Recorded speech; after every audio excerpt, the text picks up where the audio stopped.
Video کو like کریں، ہمارے چینل کو سبسکرائب کریں اور بیل آئیکن ضرور پریس کریں۔ کہ کچھ ہی عرصے کے بعد پھر وہاں سے اسلام پھوٹ پڑا۔ جو فاتح قوم تھی وہ خود مسلمان ہو گئی۔ پتا ہے آپ کو کیسے ہوا؟ یہ تھا کہ جب مسلمان مردوں کو تو انہوں نے ایسا مارا، اتنا خون بہایا، دجلہ سیاہ لال کر دیا، گلیاں بازار خون سے بہہ گئی، لیکن عورتیں بچ گئی اور بچے کچھ وہ بھی مارے گئے تھے مگر بہت بچ گئی۔ عورتوں کو انہوں نے پکڑ پکڑ کے غلام بنا لیا، بچوں کو غلام بنا۔ اب اس آنے والے لشکر نے کیا کیا؟ ان عورتوں کو پکڑ کے اپنے گھر میں رکھا، مر چلے گئے ہیں، ختم ہیں، بھاگ گئے ہیں ادھر ادھر، عورتوں کی آئی شامت۔ اب ان عورتوں کے ہاتھوں وہ فاتح قوم مسلمان، دوبارہ اسلام کا ریوائول کس کے ہاتھوں ہوا؟ عورتوں کے ہاتھوں، بچوں کے ہاتھوں۔ اللہ بے نیاز ہے، جس سے چاہے کام لے، لیکن کتنا صبر کیا ہوگا ان عورتوں نے۔ ایک مسلمان عورت کا ایک کافر کے ہاتھ غلام ہو جانا، ایک عزت والی زندگی سے اٹھ کر ایک مظلومیت میں آ جانا، وہ چاہتی تو پھر صرف روتی دھوتی رہتی اور مظلومیت کے قصے سناتی رہتی۔ اس پر ایک کتاب ہے دعوت اسلام، اس میں ایک مشہور مستشرق ہیں TW آرنلڈ۔ آرنلڈ کا نام آپ نے سنا ہوگا۔ وہ کہتے ہیں کہ تاتاریوں اور ترکوں کی بیویوں کی کوششوں سے تاتاری اور ترک مسلمان ہوئے تھے۔ وہ لکھتے ہیں کہ یہ دلچسپ بات قابل ذکر ہے کہ اسلام کی تبلیغ میں صرف مسلمان مردوں نے ہی کوشش نہیں کی بلکہ عورتوں نے بھی اس کار خیر میں حصہ لیا ہے۔ کئی تاتاری شہزادے ایسے گزرے ہیں جنہوں نے اپنی مسلمان بیویوں کی ترغیب سے اسلام قبول کیا۔ یہی صورت بہت سے بت پرست ترکوں کے ساتھ بھی پیش آئی جو اسلامی ملکوں پہ یورشیں کرتے تھے، یعنی حملہ آوروں کو جو کتنے جابر اور کتنے ظالم ہو سکتے ہیں ان کو مسلمان کیا عورتوں نے، صبر اور تحمل اور ضبط کے ساتھ۔ آج ہماری ایک لڑکی ذرا دین پڑ جاتی ہے، ایسی متکبر ہوتی ہے، دو فلاں کو تو دین کا پتہ نہیں، میں تو اس کے ساتھ نہیں رہ سکتی اور میں تو کچھ نہیں کر سکتی۔ کوئی صبر نہیں، ضبط نہیں، تحمل نہیں، حکمت نہیں کہ اخلاق سے دل جیت کے اس کو سیدھے رستے پہ لایا جائے، کیونکہ قربانی مانگتا نہیں یہ سب کچھ۔ ہم کیا کہتے ہیں؟ بنی بنائی سیج ہو، ہم کیوں قربانی کریں؟ ہمیں تو متقی پرہیزگار شخص بنا بنایا کو ملنا چاہیے۔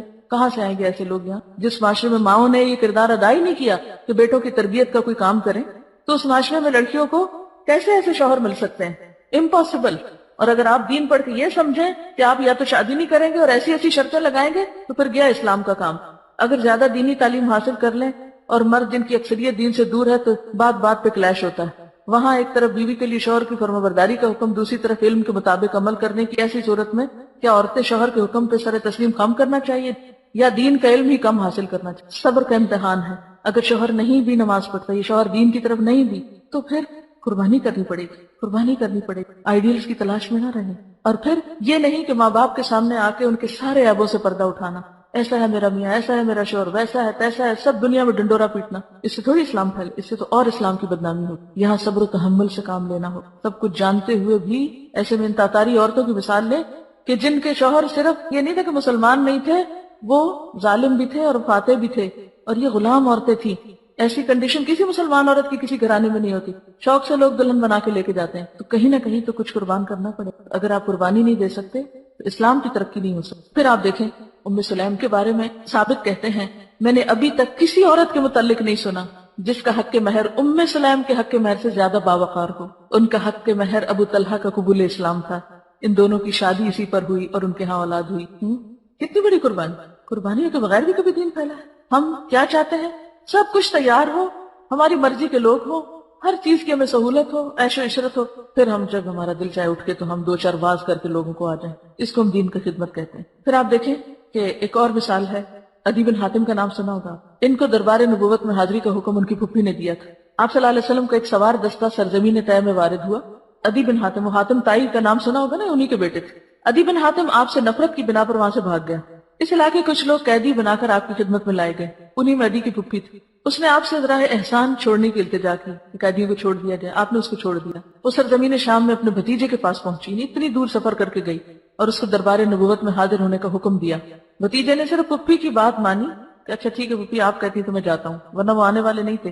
مدینہ طیبہ حاضر ہوئے، آپ سے گفتگو کی اور مسلمان ہو گئے۔ اسی طرح حوازن کے قیدی کس نے چھڑائے تھے؟ آپ کی رضائی بہن تھی نا، شیماء۔